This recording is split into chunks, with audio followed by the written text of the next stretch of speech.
मध्य प्रदेश में 28 विधानसभा सीटों पर हो रहे उपचुनाव के लिए कड़ी सुरक्षा के बीच आज सुबह 7 बजे से शाम 6 बजे तक मतदान हो रहा है। इस उपचुनाव में 28 सीटों पर 355 उम्मीदवारों का किस्मत आज ईवीएम में कैद हुआ।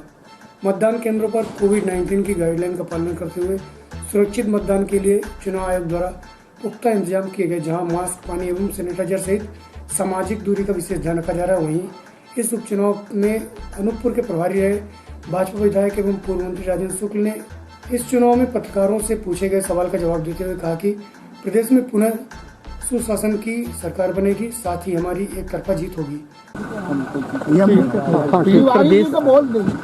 प्रदेश की 28 सीटों पे अभी उपचुनाव हुआ, आपका दायित्व तो यहाँ अनूपपुर था, क्या मानते हैं इस चुनाव को? चुनाव बहुत अच्छा है, एक तरफा जीतेगी भाजपा अनूपपुर में और पूरे मध्य प्रदेश में। आज की वोटिंग चल रही है, बहुत अच्छी वोटिंग हो रही है और बीजेपी एक तरफा चुनाव जीतेगी और मध्य प्रदेश में सुशासन की स्थापना होगी। शिवराज सिंह क्या प्राथमिकताएं होंगी? कितनी सीटों पे विजय हो सकती है? मुझे तो लगता है कि एक तरफा चुनाव है, हो सकता है सभी सीटों में जीत जाए। हम आपको बता दें कि इस उपचुनाव में रीवा विधायक द्वारा लगातार 1 माह से प्रचार प्रसार किया जा रहा था। वहीं सिमरिया विधायक केपी त्रिपाठी एवं सिरमौर विधायक दिव्यराज सिंह द्वारा जौरा विधानसभा में लगातार पार्टी का प्रचार प्रसार कर रहे थे। इस दौरान दोनों ही कोरोना की चपेट में आने के बाद पुनः स्वस्थ होने के बाद पार्टी के दिए गए दायित्व का निर्वहन करने अपने विधानसभा क्षेत्र जा पहुंचे। इस उपचुनाव को लेकर सिमरिया विधायक केपी त्रिपाठी ने बताया कि मध्य प्रदेश की जनता विकास के साथ है। क्या मानते हैं इस चुनाव अभी किस करवट बैठने वाला है? मध्य प्रदेश की जनता मध्य प्रदेश के विकास के साथ है और मध्य प्रदेश की जनता जानती है कि मध्य प्रदेश का भविष्य भारतीय जनता पार्टी ने बनाया है और आगे भी मध्य प्रदेश का भविष्य जो है भारतीय जनता पार्टी के हाथों में ही सुरक्षित है।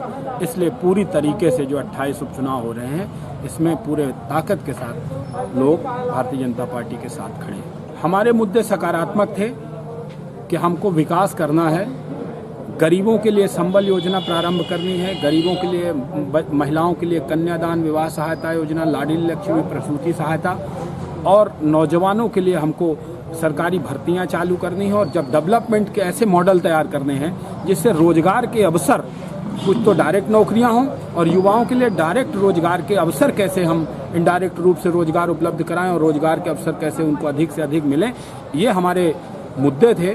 किसानों के लिए हमने ये तय किया है कि आप सब जानते हैं कि 6,000 रुपये नरेंद्र मोदी जी दे रहे हैं और 4,000 हमारी सरकार। पूरे देश में सिर्फ मध्य प्रदेश एक ऐसा राज्य है जहां किसानों के खाते में 10,000 रुपये देने का काम इस कोरोना काल में भी शिवराज सिंह चौहान जी ने किया है।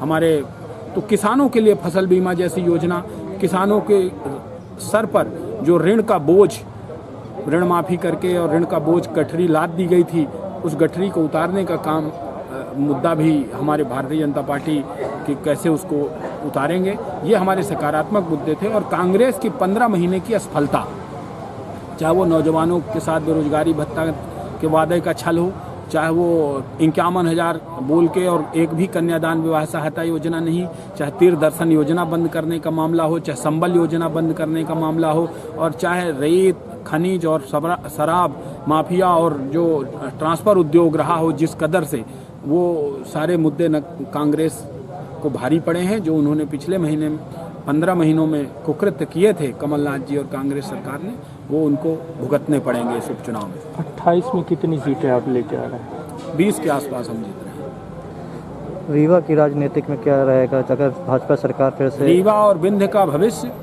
जब जब भारतीय जनता पार्टी की सरकार बनी है, विकास के पथ पर विंध्य और रीवा अग्रसर हुआ है।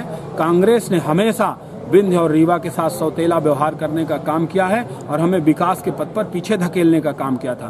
15 महीनों में कांग्रेस ने यहाँ की सड़कें, बड़ी बड़ी सड़कें ले जाकर मालवा अंचल में पटक दिया था। विकास के कार्य, चाहे वो माखनलाल चतुर्वेदी विश्वविद्यालय हो, चाहे हमारे सिमरिया क्षेत्र की 2 उन्नत पुलें बनते उनका काम धीरे करने का काम हो, चाहे रिवर फ्रंट का काम हो, ऐसे सारे कामों को बंद करने का पाप जो है कांग्रेस की सरकार ने किया था।